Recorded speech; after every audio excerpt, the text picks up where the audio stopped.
Assalamualaikum warahmatullahi wabarakatuh. Perkenalkan, nama saya Marwah Hovifah dari kelas HK1B dengan NIM 12530100036. Di sini saya akan menjelaskan mengenai hadis sahih. Sebelum itu, jangan lupa like, comment, and subscribe. Jadi hadis sahih secara bahasa atau secara etimologi itu dapat diartikan dengan sehat, merupakan lawan kata dari sakim, yaitu sakit atau lemah. Lalu yang dimaksud dengan hadis sahih secara istilah atau secara terminologi adalah hadis yang sehat dan benar tanpa adanya penyakit ataupun cacat. Lalu, ulama itu berbeda pendapat mengenai pengertian hadis sahih. Namun, secara umum, pendapat mereka tidak memiliki perbedaan yang signifikan. Nah, di antara pendapat para ulama tentang definisi hadis sahih itu berbeda-beda. Nah, di antaranya sebagai berikut. Nah, jadi yang pertama itu adalah hadis yang sanadnya bersambung atau tidak terputus dan diriwayatkan oleh periwayat yang adil, juga sempurna ingatannya dari periwayat yang memiliki kualitas sepadan, tidak syadz, dan tidak ada ilat yang dapat mencederainya. Lalu, yang kedua, Imam Nawawi dalam kitab Tadrib Ar-Rawi mendefinisikan lebih ringkas, yaitu hadis sahih itu adalah hadis yang sanadnya bersambung melalui orang-orang yang adil dan sempurna ingatannya, tidak ada syadz dan tidak ada ilat sekalipun. Nah, lalu di antara syarat-syarat hadis sahih itu, yang pertama adalah sanadnya mutasil atau sanadnya itu bersambung. Maksudnya adalah semua periwayat isi hadis tersebut benar-benar mengambil hadis secara langsung dari periwayat sebelumnya. Kemudian periwayat sebelumnya itu dari periwayat sebelumnya lagi hingga akhir sanad. Untuk memastikan sebuah hadis diterima langsung oleh periwayat dari gurunya, Imam Muslim mensyaratkan keduanya harus hidup satu generasi dan memungkinkan saling bertemu. Sedangkan Imam Bukhari mensyaratkan keduanya itu harus benar-benar pernah bertemu. Oleh karenanya, kitab Sahih Bukhari dianggap lebih utama karena syaratnya itu lebih ketat. Nah, lalu syarat yang kedua itu adalah periwayatnya itu adil. Nah, adil di sini adalah sebuah watak yang menjadikan seorang itu selalu bertakwa dan menjaga harga dirinya. Orang adil adalah seorang muslim, berakal sehat, tidak fasik, dan tidak jelek perilakunya atau menjaga muruahnya. Dalam menilai keadilan seorang periwayat, cukup dilakukan dengan salah satu metode sebagai berikut.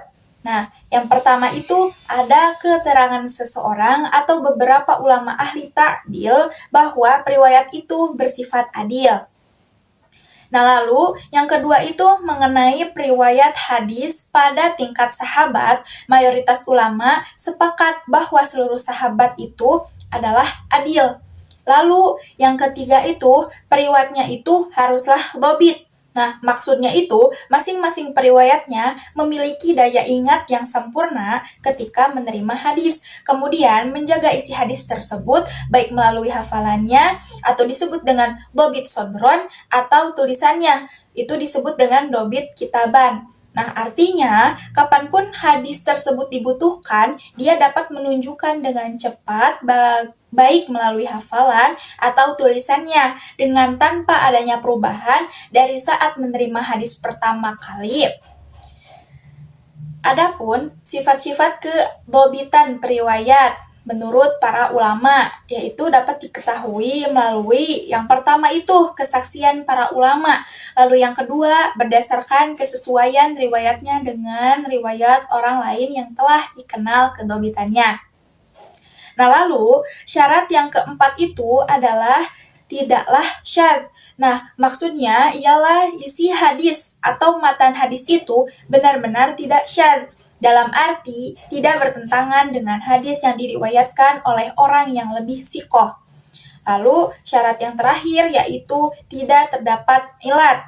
Nah, maksudnya tidak ada sebab yang samar dapat menurunkan derajat kesohihan hadis. Ilat hadis dapat terjadi pada sanad, matan, atau keduanya sekaligus. Namun demikian, ilat yang paling banyak terjadi adalah pada sanad, seperti menyebutkan muttasil terhadap hadis yang munqati atau mursal. Nah, lalu di sini saya akan menjelaskan mengenai kedudukan hadis sahih itu sendiri. Nah, jadi kedudukan hadis sahih itu adalah sebagai sumber ajaran Islam yang lebih tinggi kedudukannya dari hadis hasan. Karena itu, apabila hadis sahih bertentangan dengan hadis hasan, maka didahulukan hadis sahih. Semua ulama sepakat menerima hadis sahih sebagai sumber ajaran Islam atau hujah yang dapat digunakan untuk menentukan masalah akidah, hukum, dan akhlak.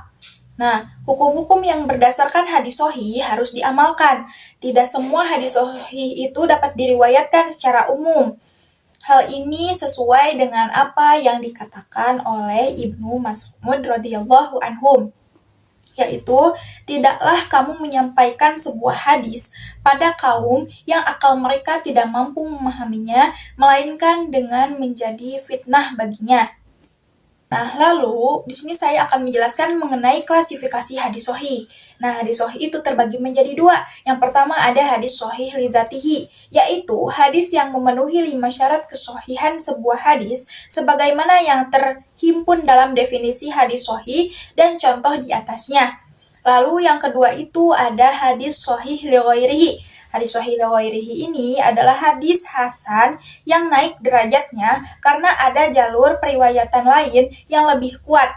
Nah, jalur periwayatan yang lebih kuat yang menyebabkan naiknya derajat hadis hasan menjadi hadis li ghairihi dikenal dengan istilah syahid atau muttabi. Oke, mungkin cukup sekian yang bisa saya sampaikan dan saya jelaskan pada kesempatan kali ini, yaitu mengenai materi hadis sahih. Semoga apa yang saya sampaikan bisa bermanfaat bagi kalian semua. Wassalamualaikum warahmatullahi wabarakatuh.